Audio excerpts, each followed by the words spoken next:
জীবন মৃত্যুর সন্ধিক্ষণে দাঁড়িয়ে যার দ্বারা এমনভাবে নিগৃহীত হয়েছেন, অপমানিত হয়েছেন, নিজের প্রিয় বাস্তু ভিটা তাকে ছাড়তে হয়েছে এবং জীবন মৃত্যুর মাঝামাঝি দাঁড়িয়ে বছরের পর বছর কারাগারে তাকে নিক্ষিপ্ত থেকে মৃত্যুর প্রহর গুনতে হয়েছে, যার উপর অত্যাচার এবং নির্যাতনের কোনো সীমা ছিল না, সেই বেগম জিয়া যখন জানতে পারে তার সামনেই তো ঘটছিল বাংলাদেশের এই পরিবর্তন, পট পরিবর্তন, শেখ হাসিনার এই পতন, স্বাভাবিকভাবেই তখন তো তার সঙ্গে কথা বললে প্রতিক্রিয়ার মধ্যে শেখ হাসিনার কিছু পর্যালোচনা, শেখ হাসিনার শাসনামলের কিছু জুলুম নির্যাতনের কিছু বিবরণ, তার ক্ষোভ, তার দুঃখ, মর্মবেদনার কিছু গল্প উঠে আসার কথা।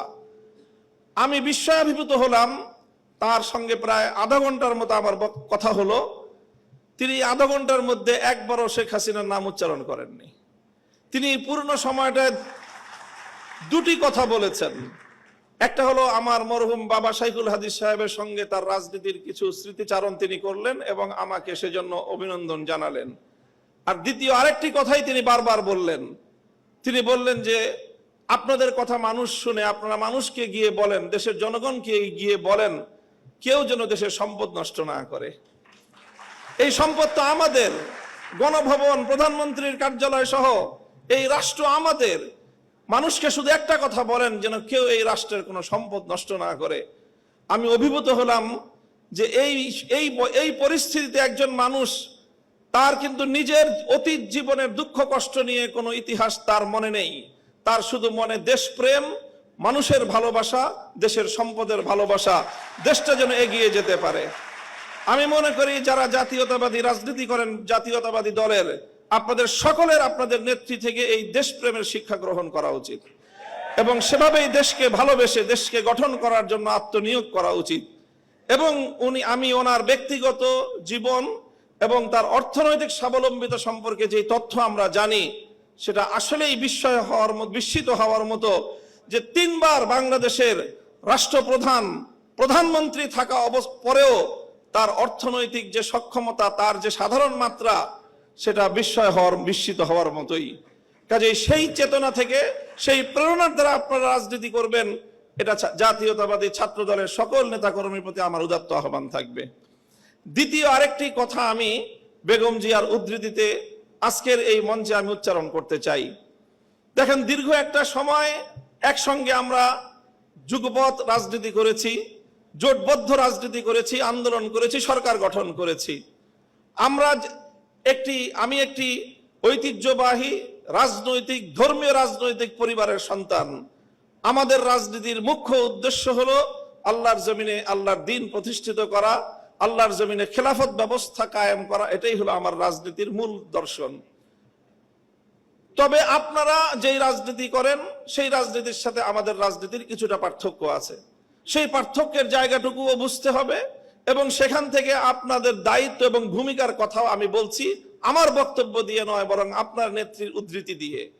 বেগম জিয়া আমাদেরকে বলেছেন অনেক সময় যে দেখেন হুজুর, আমরা ইসলাম প্রতিষ্ঠার রাজনীতি আমরা করি না, তবে আমাদের পরিষ্কার অবস্থান হলো এই যে আপনারা যদি ইসলাম প্রতিষ্ঠা করবার জন্য দেশে রাজনৈতিকভাবে সামনে অগ্রসর হয়ে যেতে পারেন, আমাদের বিএনপির পক্ষ থেকে সহযোগিতা পাবেন, বিরোধিতা পাবেন না।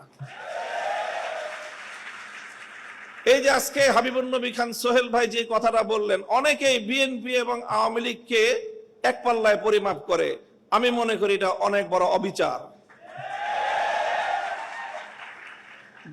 আওয়ামী লীগ ইসলামিক রাজনৈতিক সংগঠন নয়, বিএনপিও ইসলামিক রাজনৈতিক সংগঠন নয়, তবে এই দুটির মধ্যে ঐতিহাসিক অনেক ব্যবধান রয়েছে।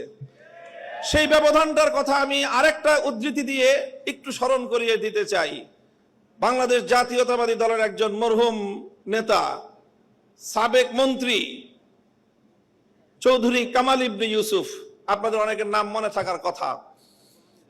তার একটা উদ্ধৃতি, তিনি একদিন এক প্রসঙ্গে বলেছিলেন, একটা কথা বলতে গিয়ে বিএনপির প্রতি তার নিজের যে অধিকার, সেই অধিকার সাব্যস্ত করতে গিয়ে বলেছিলেন যে বেটা, আমি 200 বছর ধরে বিএনপি করি।